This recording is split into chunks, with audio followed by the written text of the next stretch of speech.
Hello, everyone. Hello, everyone, and welcome to First Draft Friday. I am your host with Authors AI. My name is Alessandra Torre, and I am so excited today to introduce Kim Catanzarite. I should have practiced that. Did I say that correctly? You did. Very good. Fantastic. Kim is an author, and we're going to be talking all about the different phases of editing. So I'm really excited to jump into this topic. I can see that you guys are already coming into the room. As we go on, don't be shy. If you have any questions or comments to contribute, pop them into the chat. We're going to answer as many of those as we can. But without further ado, welcome to the show, Kim. It's great to have you here. Do you want to just introduce yourself to the audience? Sure. Thank you so much for having me. I'm Kim Catanzarite. I am the author of the Jovian Universe science fiction series. I am also an editor. I edit for traditional publishers and self-publishers. And I am a developmental editor and a copy editor. I'm also an instructor for Writer's Digest University. I teach copy editing courses. And I have, and I also write for Writer's Digest. Plus, I have my own blog that I write about self-publishing and writing craft. So anyway, I'm very excited to talk about this topic because as I've been on my writing journey, I have met so many writers that don't know about the editorial process. And what they do is they basically write their book pretty much on their own. They edit it, they self-edit it, they keep writing. And then they think at the end, they'll just get a copy editor. And that's really not the best way to do it. And it does not produce the best product that you could be producing. So if you take it through the editorial process, you know that when you come to the end, you're going to have a very good product that's polished and ready for the public. So I think this is really important for people. And before we jump into kind of maybe the different stages, can you describe the difference between, like, how many different types of editors are there, and what's the difference between like a copy editor and a developmental editor? And hello to everybody that is chiming in. It's great to have you here. Yeah, well, there are developmental editors first, and basically the developmental editor focuses on the content of the book. So the story, what's happening in the book, the pacing, the storyline, the characters, the character arcs, all those big things. The developmental editor will comment on what you've written and show you where you've gone astray, and they will help you think, that they will give you the questions that you need to consider. How could I have done this differently? Or maybe this really didn't work, or maybe I could go deeper into an emotion here. They point out all those kinds of things from the beginning of the book to the end. When you're done with developmental editing, that means the book is nailed down. I mean, the content is from beginning to end the way that you want it. It's in the best shape it can be. Okay, so wait, sorry, I just want to make sure I'm keeping track. So is developmental editing the first phase? It's actually not the very first phase, because okay. You do the first phase on your own. Okay, because when you're ready, that. When do we self-edit? So write the book, self-edit, and then the first phase is writing the first draft. And the first draft is so much fun. I love writing the first draft because there's no expectations. You're writing, you're having a good time. You think it's marvelous. Usually, your brain's telling you how great it is. And you just write and write and write. And if you come to a hard part or something that's difficult, you just skip it and you keep going, So by the time you get to the end of the first draft, you are the only one who understands your book pretty much. Even though you think you got everything on the page, you really most likely did not. And there's probably a lot of stuff that won't make sense to anybody but you. So the first phase is actually the self-editing. Don't don't plan to give your first draft to anybody, because it's not going to help you, and they're going to just get frustrated. They won't understand what they're reading, and they'll be like, oh my God, you know, this is a mess. And they won't want to tell you that because they don't want to hurt your feelings. So you have to self-edit, at least read the book through twice, and go through and really try to get yourself in the mindset of the reader, and look for those things where, you know, the pacing was either very slow, or something was going on and you really didn't describe it very well, or you didn't go into enough detail, or you went into too much detail. You know, try to weed out all of those kind of annoying things that other people don't want to spend their time reading. So that's the first phase. It's write the first draft, and then don't give it away yet. Maybe even put it aside for that week or 2 weeks, if you can have the patience to do that, and then go back in and read it a couple of times, at least a couple of times. Then set up a beta reader.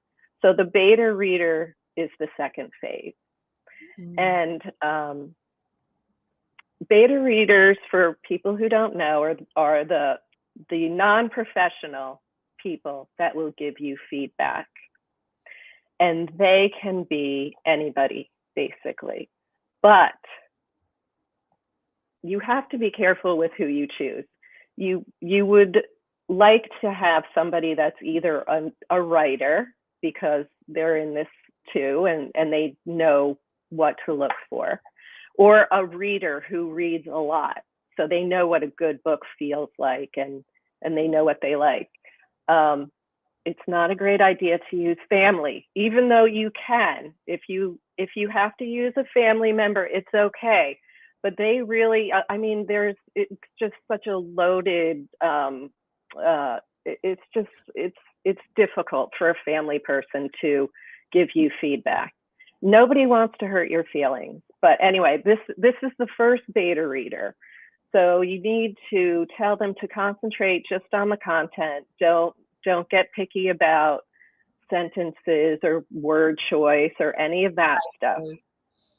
You want to know, you know, where did you get bored when you were reading? In what places did the characters not seem true to life? Where was the dialogue not a great dialogue? All those kinds of things. They can give you feedback. Now, beta readers, in my experience, don't give that much feedback. You might get 20, 30 comments on your manuscript, and that is not a lot, but you can work with it. You know, you'll get it back. And one thing you really have to try to do is not to get defensive, because, you know, they're going to pick out the things that aren't great. Hopefully they'll also pick out some spots where they say, oh my God, this was wonderful, you know, or I was crying here, or, you know, the things that you want to hear. So it would be a mix of things, but you know, they are going to pick out the things that they didn't get, and you're going to want to defend your book and say, oh, but it was right there, you know, it says it right there. So you have to kind of get over that. And what I do is I will read all of the notes at once, and I do it really fast too, because I get very emotional about it. So I read all the notes at once, and then I put it away, and I just let myself kind of calm down and just relax a little bit before I go back in and say, okay, well, I can handle this. I'm just going to tackle each thing one at a time. The other thing about beta readers is that you need to realize you may not agree with everything they say, and that is okay. If it really doesn't make sense to you, don't feel like you have to make their suggestion work, because it's your book. You know what you're trying to do. They don't.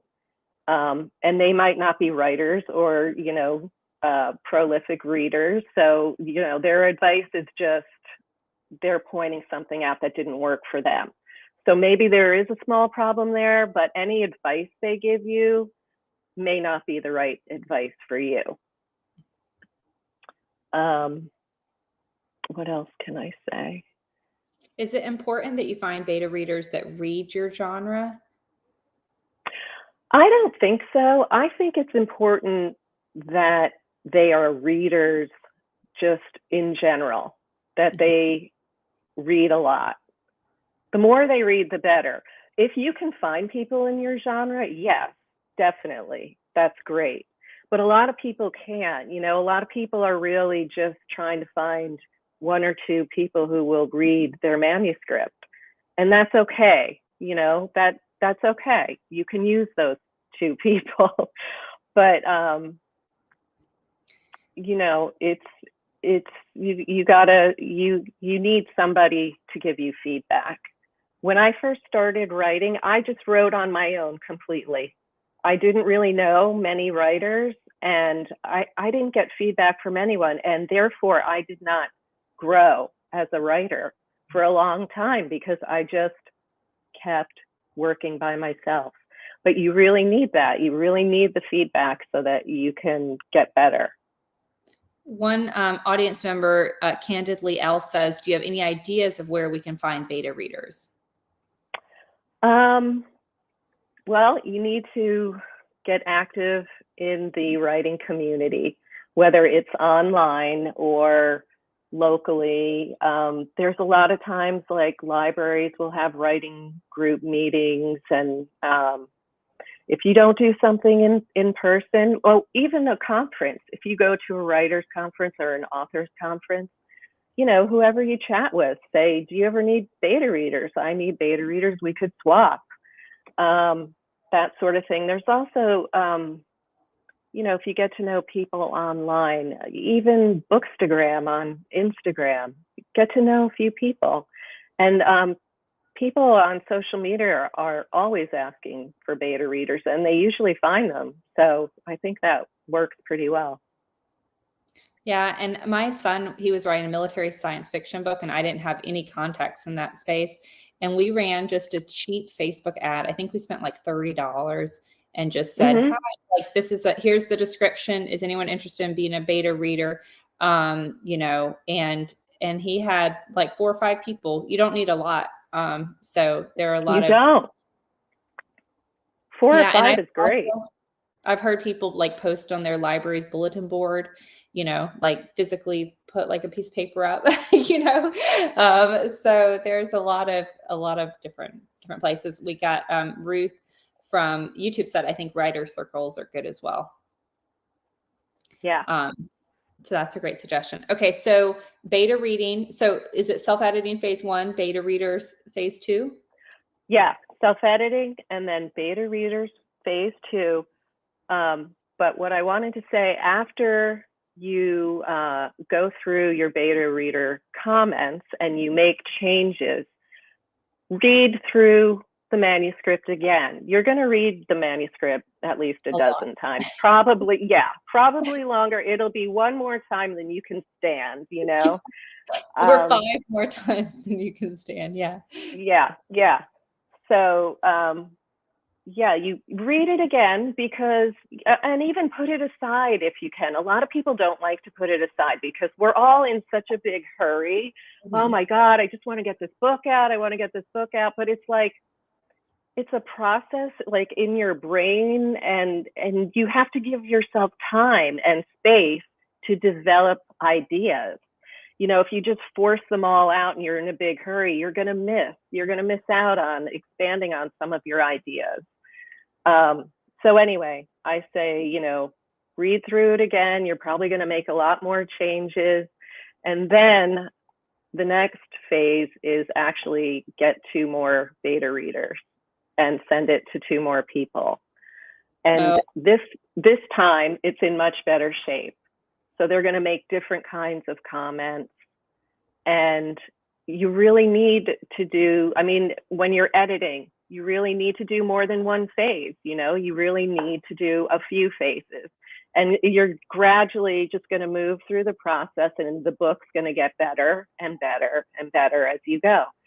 So save your even better beta readers for this second round of beta readers, and see what kind of feedback you get from them, and input what you're going to input and change what you're going to change, and then put it aside maybe for a week, and then read through your book again.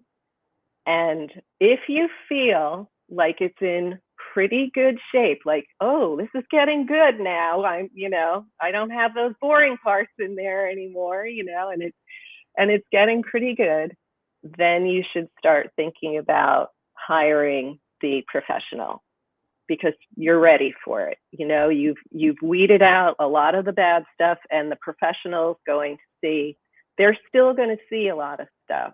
They're still going to comment a lot. When I do a developmental edit, there are sometimes 400 comments. There's a lot, because we're really looking at every sentence, and every paragraph, and we have a response to whatever scene is happening. And if it's important for you to know something, I make a comment. So, and I'm not worried about hurting anybody's feelings. I want to help that person make a better book. So I don't hold back. And of course, everything's done politely and nicely. And I also comment a lot when I like something. I always put a comment when I like something. So it's a mix of things as the writer goes through the manuscript. They're seeing the good stuff and they're like, oh, yay, that makes you feel so good. And then they're seeing the other stuff and they're like, oh, how did I not see that? I hear that all the time. How did I not see that? Because we don't see our own errors. We don't see our own weaknesses. We just think it looks the way we expected it to look, and and it worked. So anyway, at this point, you're ready for your developmental editor, and they are professionals, so they will know all about story structure, pacing, the character arcs, like I said before, just all of the big stuff. And you will just get lots of comments. And again, when you get the book back with the comments, you have to decide what works for you. And if something really doesn't work for you, it's okay that a professional told you that. You have to consider it. But if it really doesn't work and you're against it, you don't have to do it. It's your book. That's what I always tell my clients. It's your book, so you know it better than anybody. David from YouTube said, it seems to me that your editor needs to be well-versed in the genre of your book. Do you agree with that? Yeah, I do, because, there are the tropes, and you just have to know what the genre expects. Mm-hmm. And, if you have only worked on romance novels, you're not going to be a good editor for science fiction. It's just two completely different things. So you do want to look for somebody that has experience editing in your genre, for sure. And when someone first reaches out, like to a developmental editor, do they need to put any, like a lot of times when I reach out to a developmental editor, I'm like, I have thick skin, so give me everything, like don't hold back. But is it nice to know, as a developmental editor coming from that side, is it nice to know if this is like a new scared debut author, or if this is an author that wants just, the harsh criticism? What all do you like to know about a book or a reader before you take them on as a client? Yeah, I think that if it's a person and they've written their first book, I definitely have a different mindset, because I'm going to see different kinds of errors. I'm going to see all different kinds of mistakes if it's a first book. So yeah, I would want to know that, and I usually do know that before I get started. So I would handle it a little bit more gently, I think. I would. And Elaine from YouTube said, do developmental editors ignore proofreading errors? Yeah, they do. Not all of them do. Like it's so funny because I've been copy editing for so long that when I developmental edit, I don't mean to, but I'm fixing some things. Yeah. And they certainly, they don't have to, because you do really want them focused on the story structure and the big content issues. And you don't want them looking really closely at the writing. Mm-hmm. So, yeah, they'll miss proofreading stuff for sure. So they won't typically, like if there's a clunky sentence or awkward dialogue, do they comment on that? Or it's really more just this scene isn't necessary or doesn't seem to have purpose or drags on too long? It's more like those type of things. If there's an issue with the dialogue, they might make a comment like, you need to smooth this out. It doesn't sound real. Or there's a lot of clunkiness here. You better check this out. Yeah, but they won't go and they won't do the copy editing for you. They might comment on it though. Yeah. We have a really great question, but I'm not sure we're going to have time for this question. So I'm going to just introduce it. And then if we have time to get to it at the end, because we are 2/3 of the way in and we still have a few more phases of editing. But from Facebook, they said, can you discuss the kind of mistakes that first-time writers make in their manuscript? If that's something you could answer in a minute, then maybe we jump into it. Otherwise, I can hold it and we'll see if we have time at the end. Okay. Well, I can tell you right now, first-time novelists often make point of view mistakes where they do the head hopping. I don't know if everybody knows what that is, but if you're in a character's point of view, you can't tell the reader what a different character is thinking in their head. And people do, the writers do it all the time. They'll talk, they'll have their main narrator, their protagonist, and they'll be showing you what that person's thinking, and then they'll jump into somebody else and say what they thought about that, and it happens a lot. It happens a lot. That's fantastic. Thank you.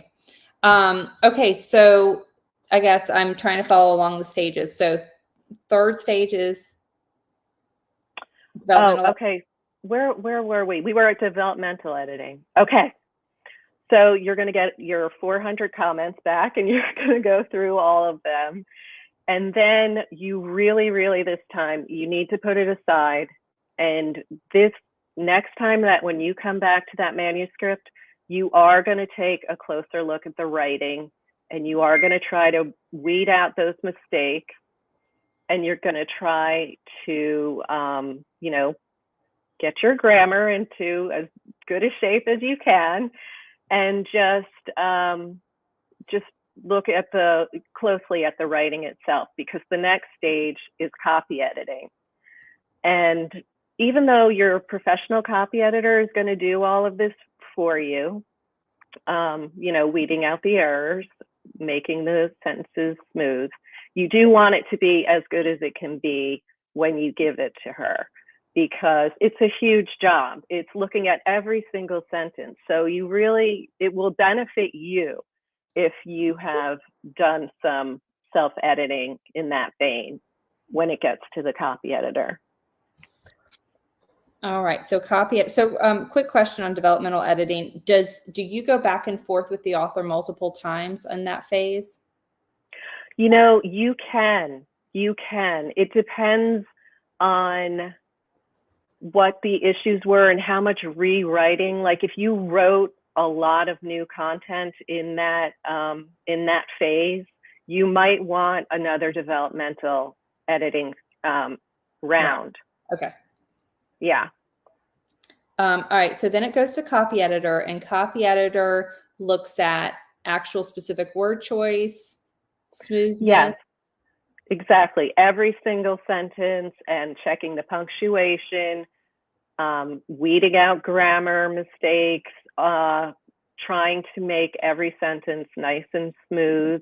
Usually that comes with the weeding out of the errors. So, but yeah, that's what the copy editor does. They catch the typos, the misspellings, all that stuff that can be embarrassing, all the commas. They have to check all the commas. I'm There are convinced millions no of them. author knows proper comma. I've given up on trying to learn commas. I take what the copy editor says and trust them. Oh yeah, there's so many rules for commas. It's crazy. So then after copy editor, what's next? Or is there something you wanted to add before we moved on to the next phase? No, I'm ready to move on to, it's the proofreading phase. And this is what I suggest. You can do it one of two ways. You can either hire a professional proofreader because, you know, the copy editor has made so many changes that they're going to miss a few things. They're definitely going to miss a few things. So you definitely need a proofreader after your copy editor just to catch those little mistakes. You can either hire a professional, or if you have a lot of writer and reader friends, you can make a pool of proofreaders. And when you get your ARC made, or, you know, is this just for self-publishers or traditional publishers too? We're mostly self-publishers. Okay, yeah. So when you get your ARCs made, send to 5 or 6 people and just ask them to read the book and to mark any errors that they come across. And usually people will find all different things. Like each person will find different mistakes. So you like weed them all out in one round, and it's great. Of course, when that is done, you are still going to proofread yourself, because you have to read the book 100 times before you publish it. But no, I seriously, I will proofread until I find less than 3 mistakes. And then I say, okay, it's gotten there. But it can take me 4 or 5 rounds of proofreading my own book before I'm like, okay. And I like to put my book in EPUB format, in ebook format, and read it on my phone or my Kindle as my final sweep. Because it's amazing.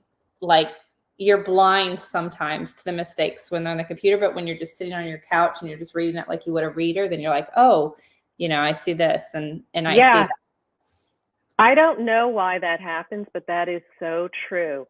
It's like you can read it on paper and you'll find certain mistakes, but then you'll read it on your Kindle and you'll be like, how did I miss this? You know, and it's just obvious to you, you know. I don't know. It's a trick of the mind. And a traditional publisher I worked with actually FedExed me my manuscript in paper format. It was like a huge stack. And I read through and I marked it up with pen. And I loved that. I wouldn't do that with self-publishing because I can't justify that much paper and ink. But it really was like a different experience. And I feel sorry for whoever had to go through all my pages and all my handwritten notes and margins and changes. But I know, but you know what? That's the old-fashioned way of doing it. That's how all books used to be done.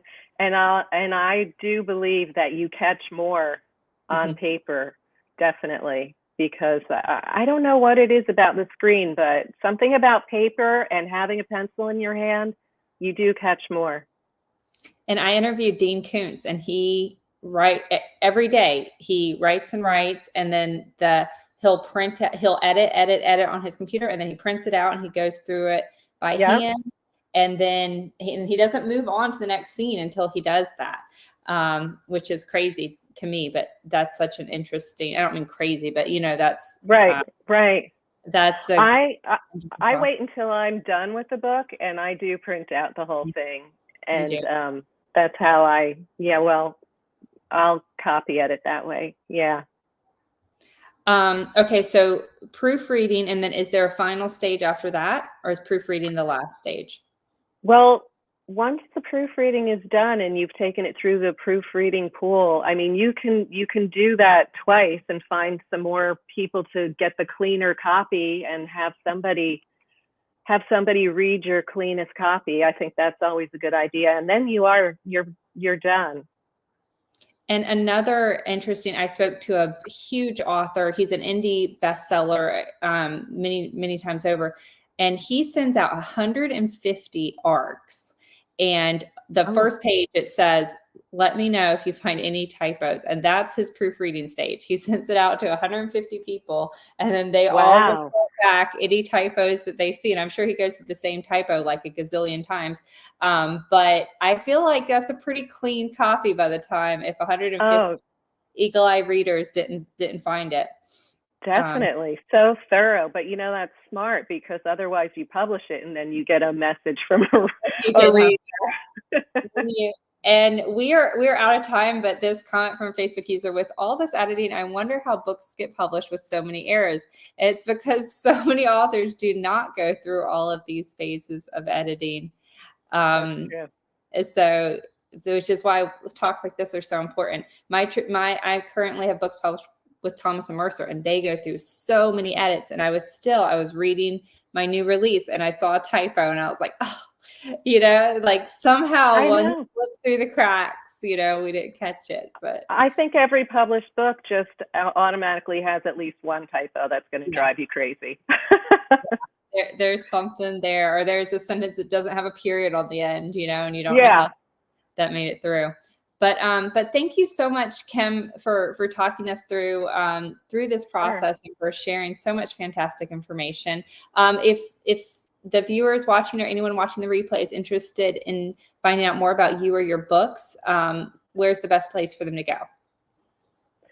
They can go to authorkimcatanzarite.com. It's right beneath me if you see that. And thank you again for everyone who joined us. If you have not yet visited authors.ai, we have an artificial intelligence there, Marlo, that can read your manuscript and give you feedback in just a few minutes. And we do not do any generative AI training, so you don't have to worry about that in terms of your manuscript.